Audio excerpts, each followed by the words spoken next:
Bonjour à toutes et à tous, j'espère que vous allez bien. On se retrouve aujourd'hui pour une nouvelle vidéo ukulélé dans laquelle aujourd'hui on va parler de la gamme pentatonique et plus précisément de la gamme mineure pentatonique pour ce premier épisode et la prochaine vidéo donc on verra la gamme contraire, soit entre autres la gamme majeure pentatonique qui est beaucoup plus lumineuse que sa sœur, la gamme mineure, donc beaucoup plus sombre. Donc la gamme pentatonique, ou du moins les gammes pentatoniques, donc ce sont des gammes que vous retrouverez assez souvent dans toute l'histoire de l'humanité au niveau des cultures musicales, en passant autant par les Asiatiques que par les Celtiques, les Amérindiens et même donc à travers les chants grégoriens. Donc c'est quelque chose d'assez polyvalent, qu'on retrouvera dans beaucoup de styles musicaux à travers toutes les ethnies. On recense actuellement comme quoi cette gamme serait a priori la gamme la plus ancienne. Pourquoi? Puisqu'en fait on a retrouvé un instrument de musique qui était le plus ancien, notamment une flûte à 5 trous, plus précisément 4 trous avec une octave, qui date de 35 000 ans, qu'on a retrouvé notamment, il me semble, en Allemagne. Et donc du coup, depuis, on pense que ce serait éventuellement une des premières gammes. Voilà, donc c'était la petite histoire, la petite parenthèse, pour vous dire comme quoi c'est une gamme qui est assez ancienne, qu'on retrouve dans beaucoup de peuples, et qui sera pour vous très essentielle donc pour pouvoir jouer notamment plein de styles modernes comme le blues, la country, le jazz, le rock, le reggae, le funk, plein de styles divers et variés, même ethniques, notamment comme je l'ai mentionné tout à l'heure pour la musique celtique et autres. Également donc à travers cette gamme pentatonique, on va voir les différents intervalles qui la constituent, comment elle se construit. On va l'appliquer sur le manche.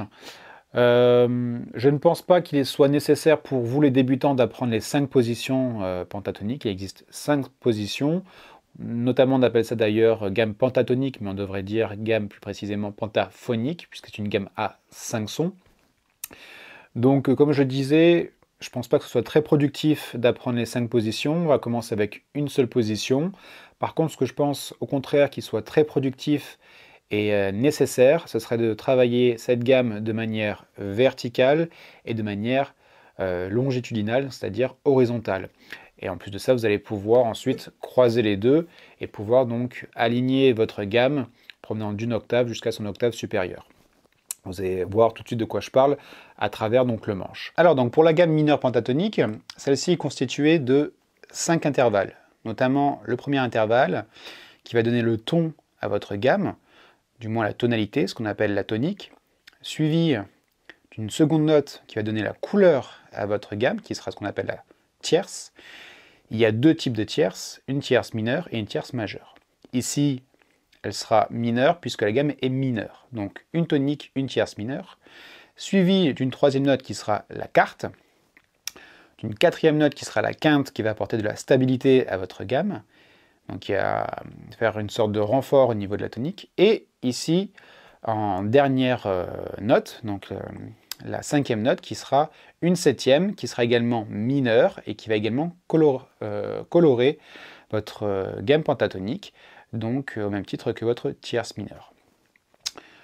Donc les notes, ici je vais prendre une tonalité de la mineure, alors parce qu'on est en début de manche, donc soit entre autres sur deuxième case, mais ça sera valable sur votre quatrième case si je prends une tonalité de si, cinquième case pour le do, septième pour le ré, etc., etc. Il suffira simplement de venir déplacer le schéma d'intervalle en intervalle.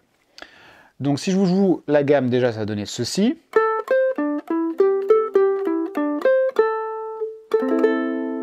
Soit entre autres un La pour la tonique, un Do pour la tierce mineure, un Ré pour la quarte, un Mi pour la quinte. Ici, attention sur la septième mineure, sur le Sol, on va décaler en fait le schéma d'une case, d'un demi-ton. Pourquoi? Parce que votre ukulélé, votre instrument, entre l'accord de Do et l'accord de Mi, est accordé à la tierce, et entre autres majeure. Ce qui veut dire que si on joue ceci,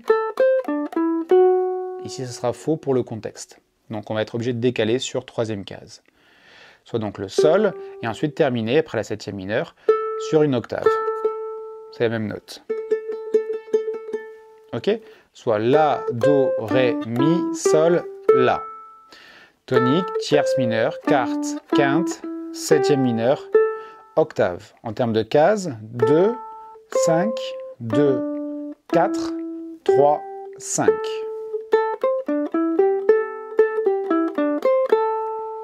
Entraînez-vous à jouer cette gamme, pardon, j'ai un chat dans la gorge, à jouer cette gamme de manière ascendante et descendante. Ça veut dire quoi? Ça veut dire ascendante de venir monter votre gamme jusqu'à son octave ici, et de venir la descendre, donc de revenir en arrière. C'est très important visuellement pour le travail du doigté, pour le travail du déplacement sur le manche et pour le travail de vos intervalles. Ensuite, une fois qu'on l'a travaillé de manière verticale, on va pouvoir la travailler de manière longitudinale, c'est-à-dire de manière horizontale. Juste avant, on va quand même la combler avec la dernière corde qui nous manque, c'est-à-dire la corde de La ici, c'est-à-dire qu'on peut aller plus loin, on a joué ceci.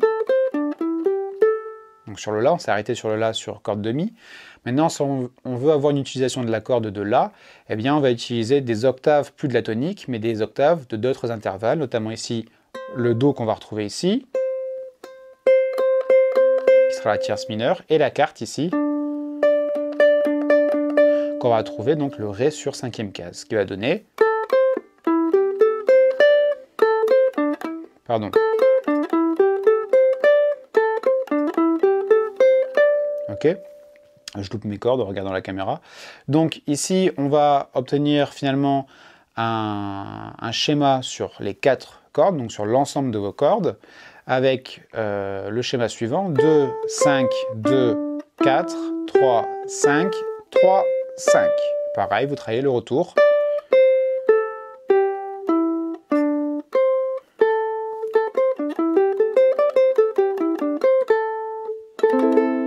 Ok, donc ça c'est pour le travail vertical. Maintenant pour l'horizontal, on va partir toujours de la tonique, sauf que la tonique se trouve sur bien la corde elle-même, c'est-à-dire la corde à vide, puisqu'on obtient ici, avec notre accordage de ukulélé standard, Sol, Do, Mi et La, on obtient donc une corde à vide, le La, ce qui va vous donner donc le La, suivi de la tierce mineure, le Do, la quarte, le Ré, la quinte, le Mi, la septième mineure, le Sol, et son octave supérieure.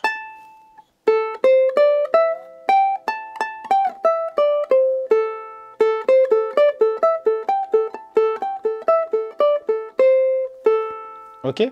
Ce qui est intéressant ensuite, c'est de venir combiner, donc, comme j'ai dit tout à l'heure, les deux, c'est-à-dire continuer la gamme jusqu'à son octave supérieure entre le La ici et ici, 12e case, entre 2 et 12e case, comme ceci.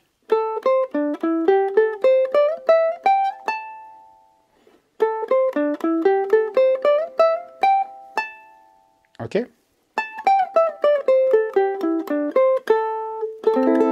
Voilà. Et donc là, vous obtenez votre gamme pentatonique vraiment de manière complète. Donc vous pouvez la travailler autant, encore une fois, de manière verticale et horizontale. Il existe bien sûr plein d'autres manières de l'interpréter, par exemple de jouer en quinconce, ou encore avec des fragments.